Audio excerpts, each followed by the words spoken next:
ضره مر كأن لم يدعنا إلى ضر مسه كذلك زين للمسرفين ما كانوا يعملون ولقد أهلكنا القرون من قبلكم لما ظلموا وجاءتهم رسلهم بالبينات وما كانوا ليؤمنوا كذلك نجزي القوم المجرمين ثم جعلناكم خلائف في الأرض من بعدهم لننظر كيف تعملون وقال تعالى واستعينوا بالصبر والصلاة وإنها لكبيرة إلا على الخاشعين الذين يظنون أنهم ملاقو ربهم وأنهم إليه راجعون وقال رسول الله صلى الله عليه وسلم من مشى مع ظالم ليقويه وهو يعلم أنه ظالم فقد خرج من الإسلام ثم قال رسول الله صلى الله عليه وسلم الصدقة ترد البلاء أو كما قال عليه الصلاة والسلام سبحانك لا علم لنا إلا ما علمتنا إنك أنت العليم الحكيم رب اشرح لي صدري ويسر لي أمري واحلل عقدة من لساني يفقه قولي اللهم صل على محمد وعلى آل محمد كما صليت على إبراهيم وعلى آل إبراهيم إنك حميد مجيد اللهم بارك على محمد وعلى آل محمد كما باركت على إبراهيم وعلى آل إبراهيم إنك حميد مجيد الحمد لله আল্লাহ তাআলার অসংখ্য অগণিত শুকর যে আল্লাহ পাক রব্বুল আলামিন আমাদেরকে জুমার সালাত আদায়ের জন্য মসজিদে আসার তৌফিক দিয়েছেন এজন্য অন্তরস্থল থেকে একবার কালিমাতুশ শুকর পাঠ করে আর বলি আলহামদুলিল্লাহ।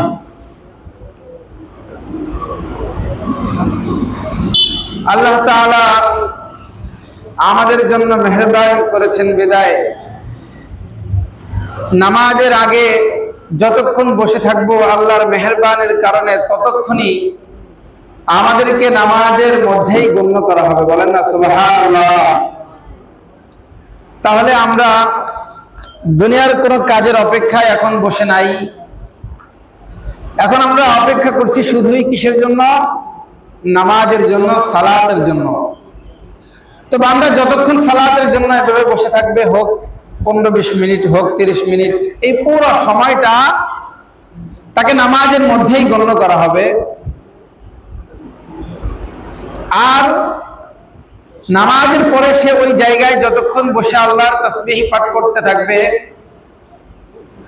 নামাজের পরে নামাজের ওই জায়গায় ওই স্থানে বসে সে যতক্ষণ আল্লাহর জিকির করতে থাকবে, যতক্ষণ সে কোনো না কোনো ইবাদতে লিপ্ত থাকবে, ততক্ষণ পর্যন্ত ফেরেশতারা তার জন্য মাগফিরাতের দোয়া করতে থাকবে, বলেন না সুবহানাল্লাহ। তাহলে এটা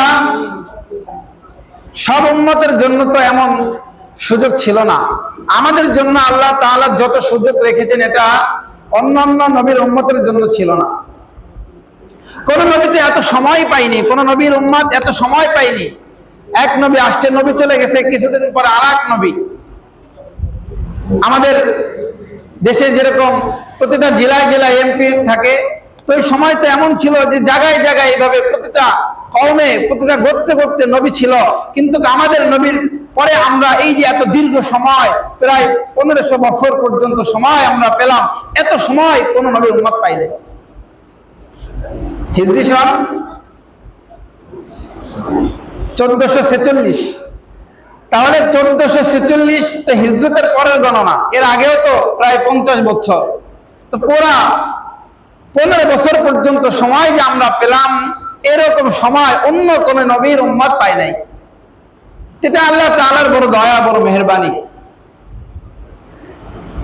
এই নবীর শেষ নবীর উম্মত কারা হবে, এটা আল্লাহ তাআলা নিজ হাতে বাছাই করেছেন। আল্লাহর কুদরতি হাত আমাদের প্রত্যেকের রূহের জগতে লেগেছে। কুদরতি হাত দিয়ে আল্লাহ তাআলা শেষ নবীর উম্মত বাছাই করে করে শেষ নবীর উম্মত বানাইছে। এটা অনেক বড় দয়া। এই জন্য যেই নবীর উম্মত হওয়ার জন্য অন্যান্য নবীরা পর্যন্ত আল্লাহ তাআলার কাছে দোয়া করেছেন, তো সব নবীর দোয়া তো আল্লাহ তাআলা কবুল করেন নাই, শুধুমাত্র ঈসা আলাইহিস সালামের দোয়া কবুল করেছেন। তিনি নবী ঠিক, কিন্তু তিনি যখন আসবেন নবুয়তের সেই দায়িত্ব নিয়ে নয়, বরং রাসূলকে নবী মেনে রাসূলের উম্মত হয়ে তিনি আসবেন। তখন প্রত্যেকটা নবীর তো নিজের শরীয়ত থাকে, রাসূলের কিতাব থাকে। তো ঈসা আলাইহিস সালামের কিতাব তো কোরআন হবে, আলাদা কোনো কিতাব থাকবে না। তো রাসূলের আদর্শই হবে ঈসা আলাইহিস সালামের আদর্শ। তো প্রত্যেকটা নবীর উম্মত যখন কোন আদর্শ মানছে, তখন তারা প্রত্যেকটা কাজে সাফল্য অর্জন করেছে। আদর্শ থেকে যখন দূরে সরে গেছে, তখন তারা বিপর্যস্ত হয়েছে। এজন্য আমরা যদি আমাদের নবীর আদর্শ অনুযায়ী নিজের জীবনকে গঠন করি, তাহলে প্রত্যেকটা কাজে আমরা সাফল্য দেখব।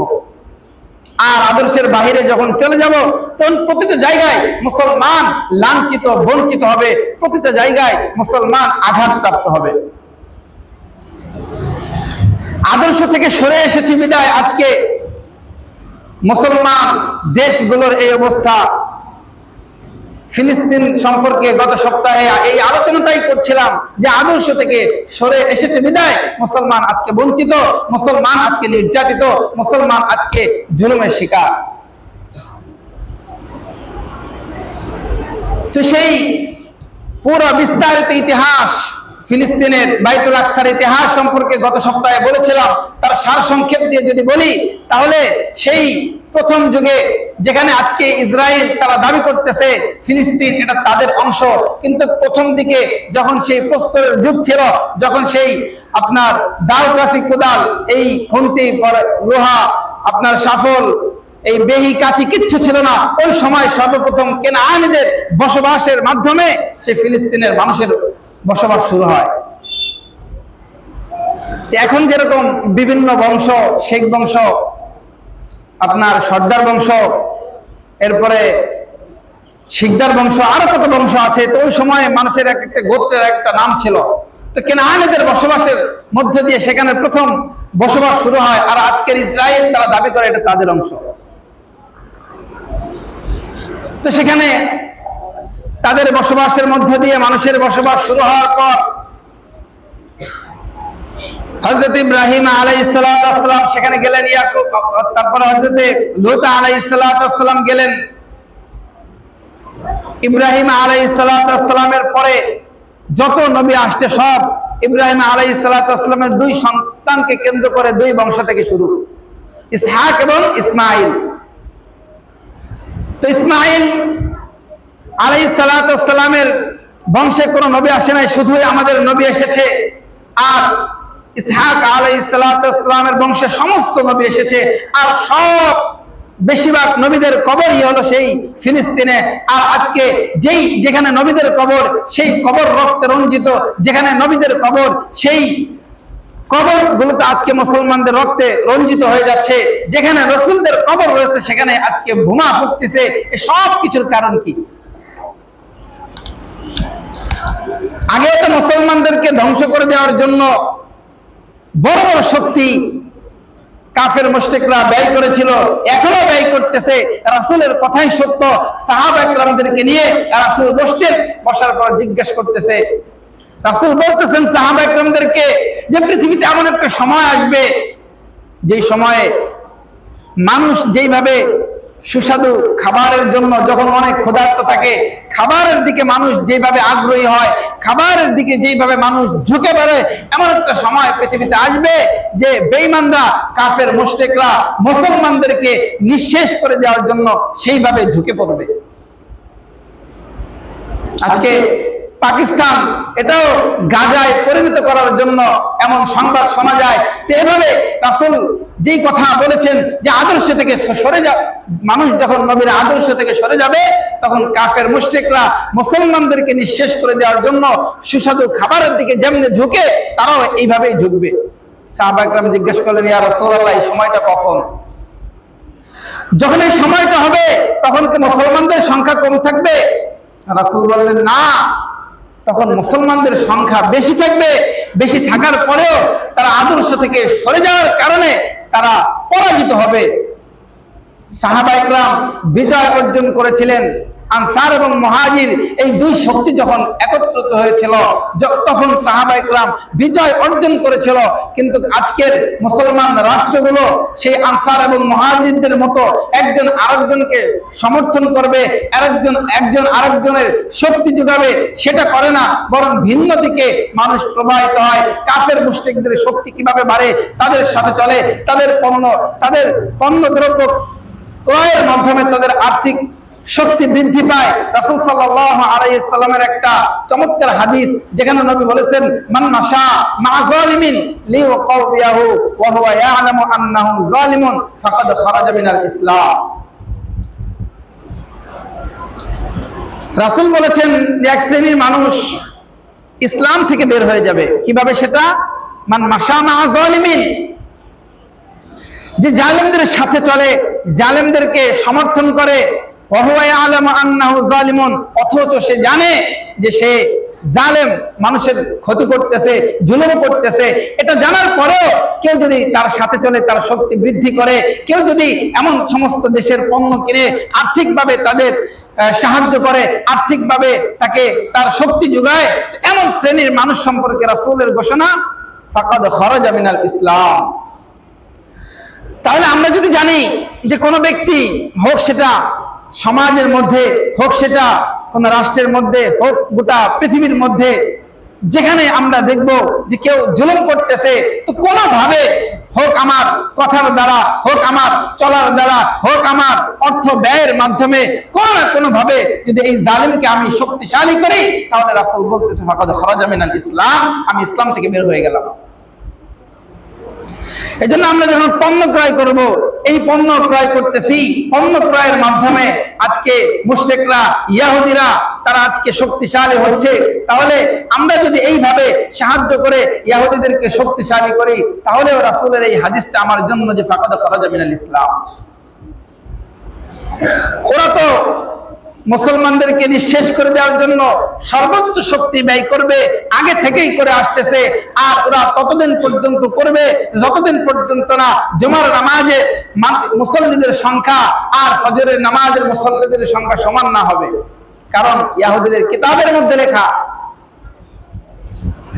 তাদের কিতাবের মধ্যে লেখা যে যতদিন পর্যন্ত জুমার নামাজের মুসল্লি আর ফজরের নামাজের মুসল্লি সমান না হবে, ততদিন পর্যন্ত তারা মুসলমানরা বিজয় অর্জন করতে পারবে না।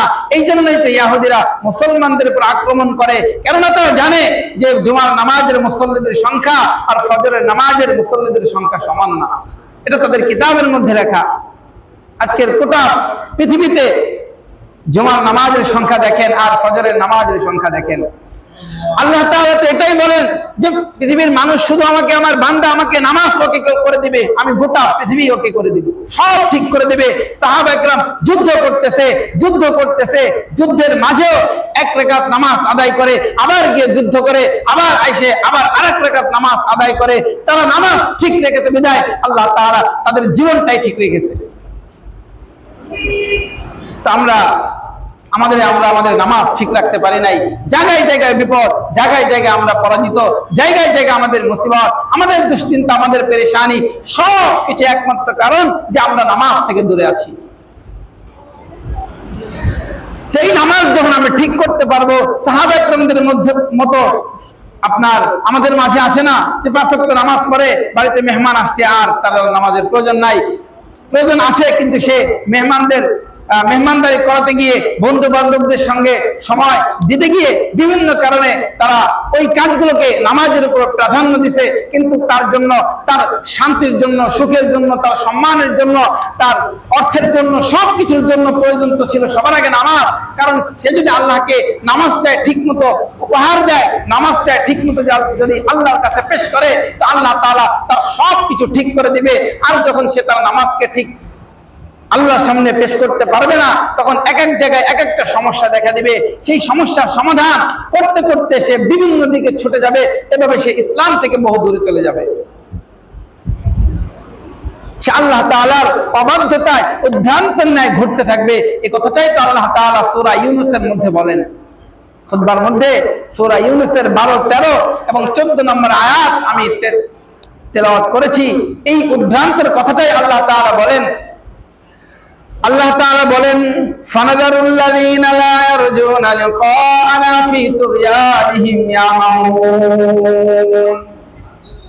ওয়া ইযা মাসাল ইনসানা আদ-দুররু দানা লিজামবিহি আও কাঈদান আও কাঈমা ফালাম্মা কাশাফনা আনহু দুররাহু মাররা কাআন লাম ইয়াদ'না ইলা দুররিন মাসসা কাযালিকা যুয়িনা লিল মুসরিফিনা মা কানু ইয়ামালুন। পৃথিবীর মানুষ যার যা খুশি সে ওটাই করতে চায়, কোনো কিছুর পরোয়া করে না, কি আমার জন্য করণীয়, কি আমার জন্য বর্জনীয়, যার যেটা মন চায় করতে আসে। নামাজ চাইলে পড়ে, না চাইলে নাই, মুসলমান দাবি করে, ইচ্ছা মতো জীবন যাপন করে। তো আল্লাহ তাআলা এই কথাটাই বলেন যে আমি ওই সমস্ত মানুষকে অবাধ্যতায়, আমি আল্লাহর অবাধ্যতায় উদ্ভ্রান্তর নেয় ঘুরে বেড়াতে ছেড়ে দেই, যারা ফানাযারুল লাযীনা লা ইয়ারজুনা লিকাআনা, যারা আমি আল্লাহ তাআলার সাক্ষাৎকে কামনা করে না, যারা আল্লাহ তাআলার সাক্ষাৎ কামনা করে, যারা এই কামনা করে যে আমার দুনিয়ার হিসাব আল্লাহর কাছে দিতে হবে, এইটা যার হৃদয় আছে, সে তো কখনো কোনো জালেমকে সে সমর্থন করতে পারে না, কোনো জালেমের সে শক্তি জোগাতে পারে না, কোনো অন্যায়, কোনো অপরাধ, অনইসলামিক কোনো কার্যক্রম, অসামাজিক এবং অধর্মীয় কোনো কার্যক্রম সে পরিচালনা করতে পারে না। কেননা তার দিলের মধ্যে তো এই স্মরণ আছে যে আমাকে তো আল্লাহ তাআলার সাথে সাক্ষাৎ করতে হবে। আর এই ধ্যানটা, এই ধারণাটা তার দিল থেকে উঠে যাবে। ফানাযারুল লাযীনা, আল্লাহ বলতেছে, লা ইয়ারজুনা লিকাআনা ফি তুগয়ানিহিম ইয়ামাউন, ওই সমস্ত মানুষদেরকেই আমি আল্লাহর অবাধ্যতায় উদ্ভ্রান্ত হয়ে ঘুরে বেড়াতে ছেড়ে দেই। যার যা মন চায় ওইটা করবে। এটা কখন, এটা কোন শ্রেণীর মানুষ? যাদের দিলের মধ্যে আল্লাহ তাআলার সাক্ষাতের এই কামনাটা নাই।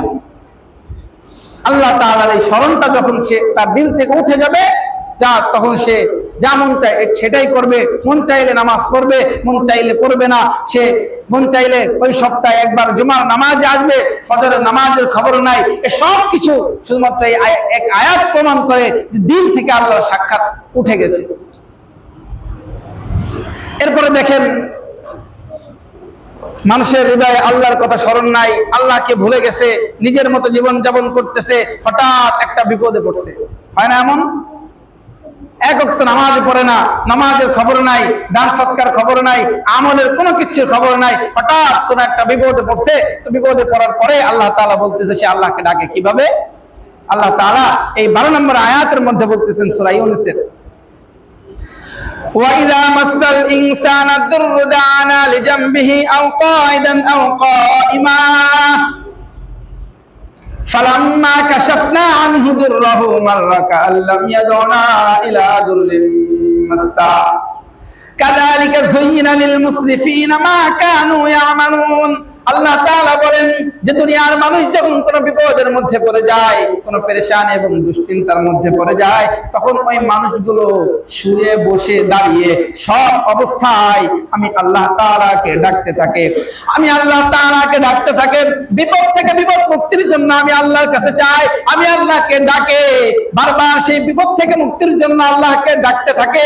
ডাকতে ডাকতে ডাকতে ডাকতে আমি আল্লাহ যখন ওই বিপদ থেকে তাকে মুক্ত করে দেই, আমি আল্লাহ যখন তাকে একটা আবার সেই সুন্দর জীবনে ফিরাইয়া দেই, সজীব এবং সতেজ জীবনে যখন ফিরাইয়া দেই, ফালাম্মা কাশাফনা আনহু দুররাহু মাররা কাআল্লাম ইয়াদউনা ইলা দুররিম মাসসা।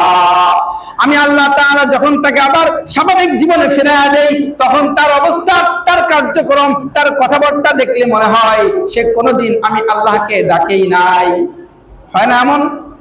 বিপদের মধ্যে পড়ছে, আল্লাহ তাআলা বলতেছে কোরআনের কথা, বিপদের মধ্যে পড়ছে, সুন্দর সে নামাজ পড়তেছে, ফজরের নামাজ পড়ে, জীবনে কোনোদিন ফজরের নামাজে আসে নাই না, তারপরে বিপদে পড়ছে, ফজরের নামাজে আসে, 5 ওয়াক্ত নামাজ পড়ে, আল্লাহ তাআলার জিকির করে, আর আল্লাহ তাআলা যখন ওই বান্দাকে বিপদ থেকে মুক্ত করে দেয়, তারপরে আবার সে আগের জীবনে ফিরে যায়। যখন সে আর নামাজ পড়তো না, ওই সময়ের মতো আবার তার জীবন যাপন শুরু হয়ে যায়, মনে হয় যেন সে আল্লাহকে কোনোদিন ডাকেই নাই।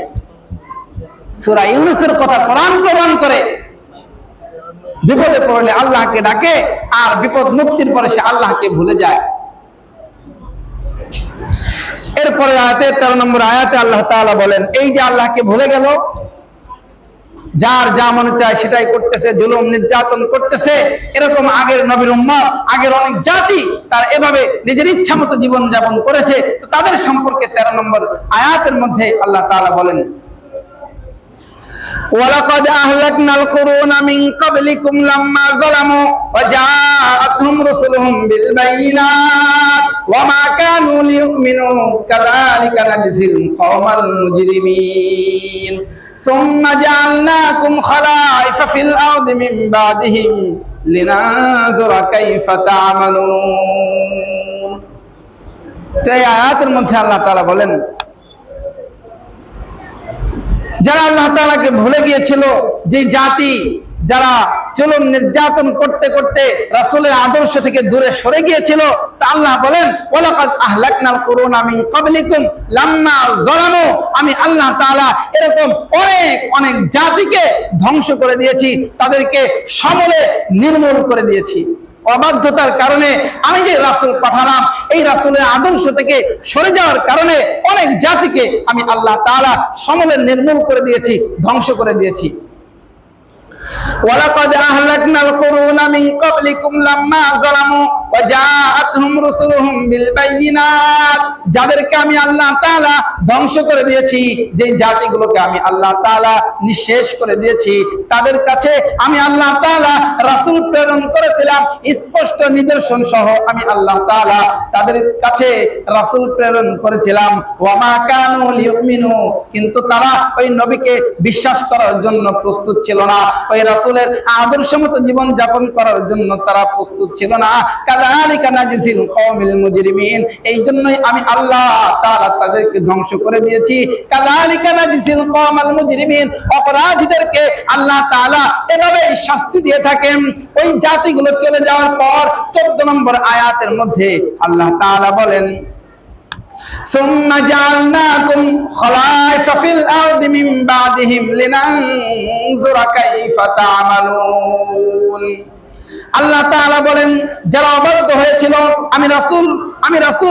আমি যেই রাসূল প্রেরণ করেছি, এই রাসূল কে বিশ্বাস করতে যারা অস্বীকৃতি জানিয়েছিল, আমি আল্লাহ তাআলা তাদেরকে ধ্বংস করে দেওয়ার পর আমি আল্লাহ তোমাদেরকে পাঠাইলাম। সুম্মা জাআলনাকুম খলাইফা ফিল আরদি মিন বাদিহিম লিনানজুরা কাইফা তা'মালুন।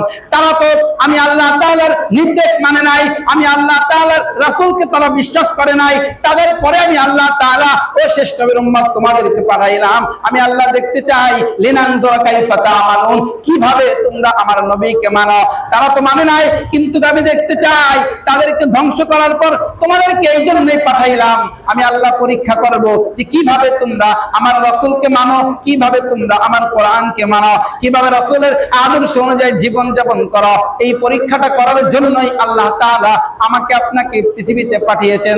তাহলে আমার জীবনের সমস্ত কার্যক্রম, আমার কথাবার্তা, আমার আয় ব্যয় সবকিছু হবে ইসলাম কেন্দ্রিক, সবকিছু হবে রাসূলের আদর্শ কেন্দ্রিক। আমি আয় করব রাসূল যেই আদর্শ আমাদেরকে দেখিয়েছেন ওইভাবে। আমি ব্যয় করব আমার এই সম্পদগুলো যেন হারাম পথে ব্যয় না হয়। আমার এই সম্পদ দিয়ে আমি যেন কোনো জালেমকে আমি যেন শক্তিশালী না করি। আমার কথা দিয়ে, আমার চলা দিয়ে, আমি আমার অর্থ দিয়ে যেন কোনো জালেমকে আমি যেন শক্তিশালী না করি। যারা এই পৃথিবীতে জুলুম করেছে আল্লাহ তাআলা তাদেরকে সমান সমান শাস্তি দিয়েছে, আর তাদেরকে আল্লাহ তাআলা দুনিয়ায় শাস্তি দিবেন, এমনকি আখিরাতের মধ্যেও শাস্তি দিবেন। এই দৃষ্টান্তটা আল্লাহ তাআলা নমরুদকে দিয়ে বুঝাইলেন। 400 বছর পর্যন্ত মানুষের উপর জুলুম নির্যাতন করছে, আল্লাহ তাআলা সমান সমান 400 বছর পর্যন্ত তার দুনিয়াতেই শাস্তি দিয়েছেন। একটা ল্যাংড়া খোরা মশা, এই মশাটা তার নাকের মধ্যে ঢুকছে, পুরা 400 বছর পর্যন্ত ছিল।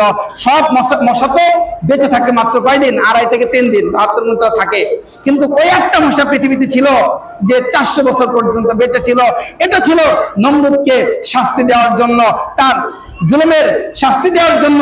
আল্লাহ তাআলা যে কোরআনে বলেছেন যে যারা জুলুম করবে তাদেরকে পৃথিবীতেও শাস্তি দেব, আখিরাতেও দিব, এই দৃষ্টান্তটা আল্লাহ তাআলা কিয়ামত পর্যন্ত সমস্ত মানুষকে দেখানোর জন্যই একটা মশাকে আল্লাহ 400 বছর পর্যন্ত জীবিত রেখেছে। এই জন্য যেই কথাটা বলতেছিলাম, যে হাদিস দিয়ে কথা শুরু করেছিলাম, মান মাশামা যালিমিন লিয়াউবিয়াহু ওয়া হুয়া ইয়ালামু আন্নাহু যালিমুন ফাকাদ খারাজা মিনাল ইসলাম। যারা জালেমের সাথে চলবে, মা যালিমিন লিয়াউবিয়াহু, তার শক্তি বৃদ্ধি করে দেওয়ার জন্য, বা কোন জালিমকে সে জালিমের জন্য অর্থ ব্যয় করবে বা এমন কোন কাজ করবে আর্থিকভাবে সে শক্তিশালী হয়, এমন অবস্থা যদি হয়, আর লিয়ালামা আন্নাহু যালিমুন, সে জানে যে এই ব্যক্তি মানুষের উপর জুলুম করে, মুসলমানদের উপর জুলুম করে, এরপরেও যদি তার শক্তি সে বৃদ্ধি করে, রাসূল বলতেছে ফাকাদ খারাজা মিনাল ইসলাম, সে ইসলাম থেকে বের হয়ে যাবে। তাহলে আমরা এই সবচেয়ে বড় নিয়ামত ঈমান, এই ঈমানকে আমরা হারাতে চাই না, এই ঈমানকে আমরা হারাতে চাই না, ইসলাম থেকে আমরা বঞ্চিত হতে চাই না।